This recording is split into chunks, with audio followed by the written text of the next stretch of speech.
Okay, so let's discuss a set based on currency exchange rates. So the set is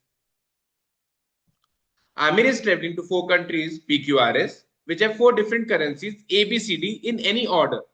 He visits a currency exchange outlet and uses the local currency, which is rupees, to sell and buy international currencies. The bar graph below gives the exchange rate of currencies for different countries. Amir is visiting provided by the currency exchange outlet. For Amir, the buying price of a unit of any currency is certain percentage more than the base price, and the selling price is certain percentage less than the base price of that currency. यहाँ पे बहुत important point है जो हमें समझना है. For example, Amir can buy 1 unit of currency A with 220 rupees and sell 1 unit of currency and get back 190 rupees. तो currency ए का दे रखा है. Now suppose करिए करेंसी ए की एक्चुअल जो प्राइस है, so let us say the actual price of currency A is 200 rupees for example. तो जब आप बाय कर रहे हैं तो आप कुछ प्रीमियम पे कर रहे हैं. You are paying 220 rupees, you are paying 20 rupees extra. और जब आप सेल करने जाते हैं ऑब्वियसली तो हमको जो रेट एक्सपेक्टेड होती है उससे कम मिलता है. तो instead of 200 we are getting 190. तो इस तरह से ये सेट चल रहा है. आगे कुछ कंडीशंस दे रखी हैं, the units of currency this मतलब जो भी है इसकी इंफॉर्मेशन है आगे. तो बेसिक जो इस सेट का है वो ये है. किस तरह से सेट को सॉल्व करना है, किस तरह से इसकी टेबल बनेगी वो देखते हैं. सो जो इंफॉर्मेशन है, the following facts are known about the exchange made by Aamir for his pre and post trip. The units of currencies A B C D bought by Aamir are in the ratio 3:5:4. So जो buy किया है उसने उसका ratio is 3:5:4.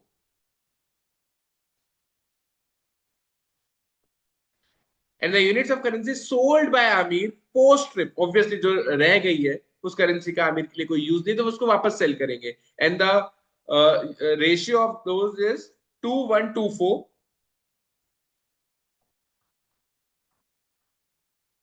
तो ये हमने information note कर लिए. We utilize point number 1. Second is second is the difference between the money spent by Amir on buying currency B and selling currency D was 1,02,400 rupees. Now, first of all, the buying rate for currency A is 220 rupees. For B, it is 264 rupees. For C, it is 84 rupees. And for D, it is 192 rupees. And the selling rates are 190 rupees. For B, it is 228 rupees. For C, it is 72 rupees. And for D, it is 136 rupees. And इनकी base rates are not known to us. जो actual rate है obviously जब हमने bye किया तो कुछ premium पे किया है, जब हमने सेल किया तो कुछ डिस्काउंट में हमारा बिका है. तो actual rate that is the base rate that is not known to us, हमें वो भी कैलकुलेट करना पड़ेगा. The difference between the money spend by Aamir on buying currency B, कितना उसने स्पेंड किया है. He has purchase 2x unit at a rate of 264 rupees. तो ये उसका प्राइस है जिस पे उसने परचेज किया है. And selling currency D, D को जब सेल किया है तो he has sold 4y units at a rate of 136. And this difference is basically 1,02,400 rupees. यदि हम इसको फर्दर सिंप्लीफाई करते हैं, हम यदि इसको फर्दर सिंप्लीफाई करते हैं तो will get 33x is equal to 34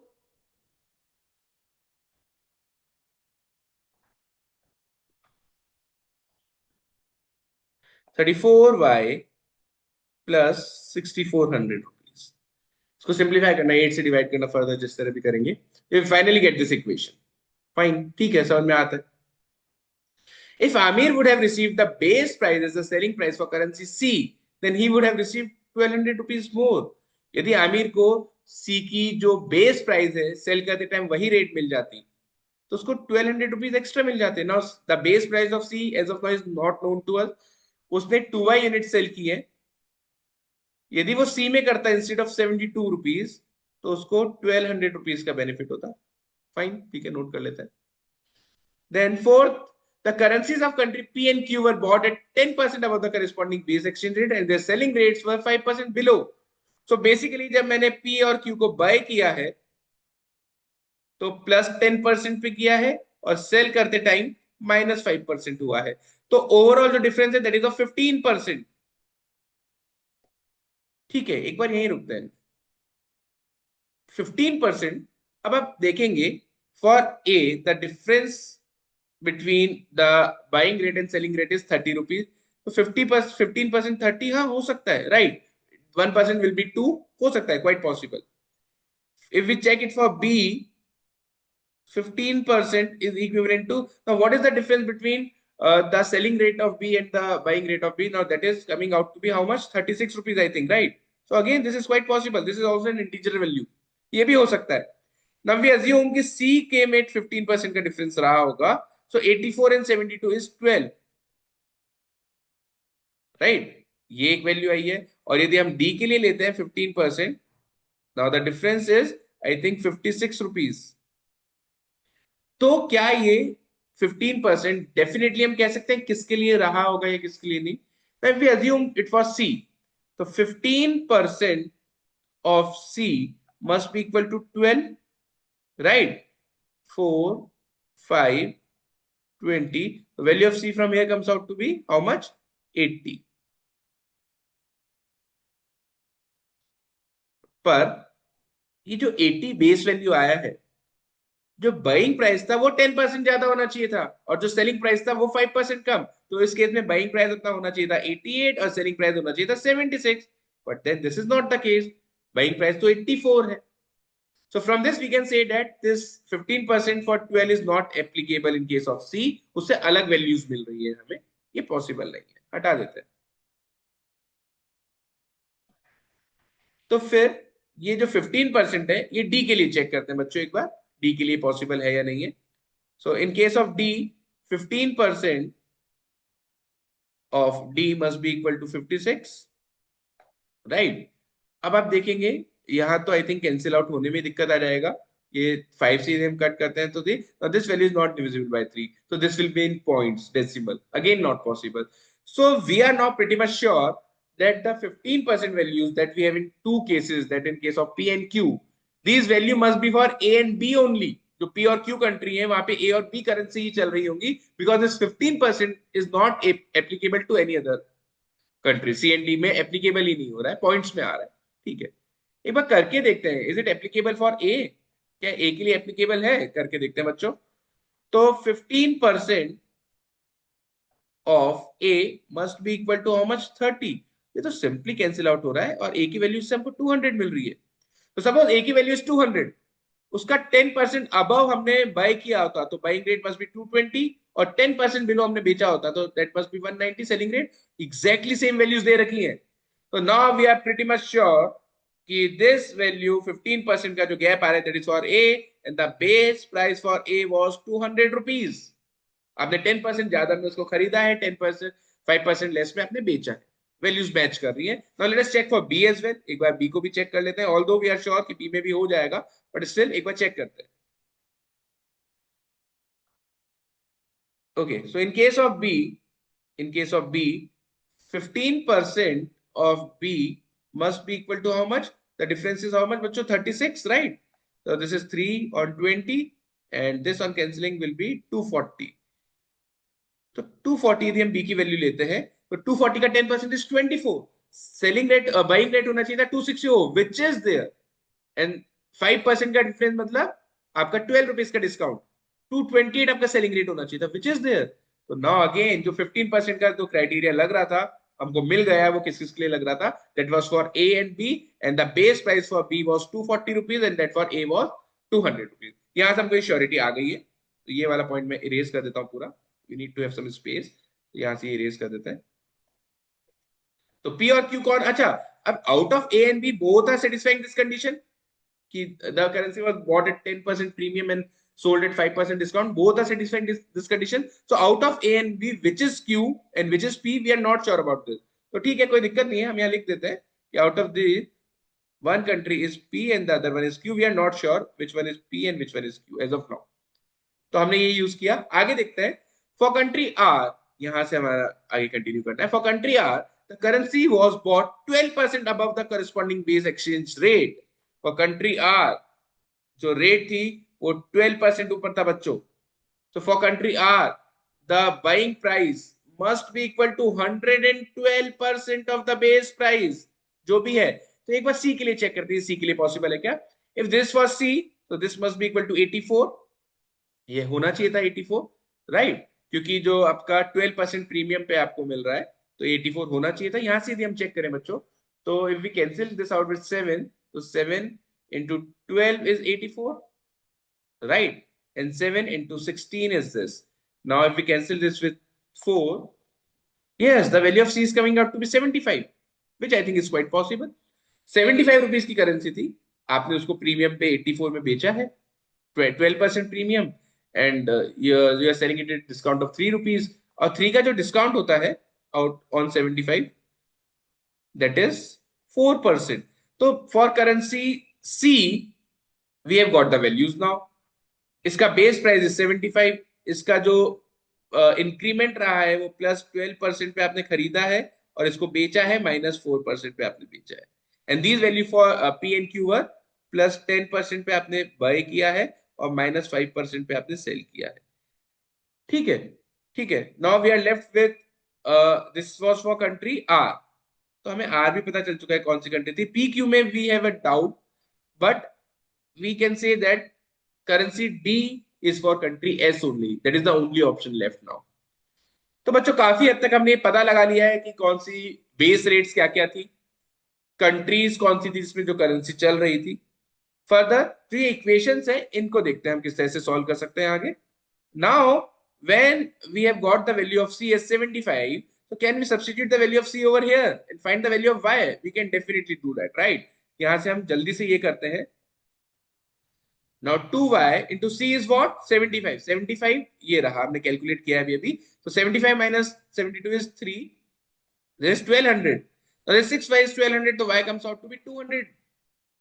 जब y 200 आ गया है तो हमें पता चल गया कि कितनी कितनी हमने करेंसी सेल की है।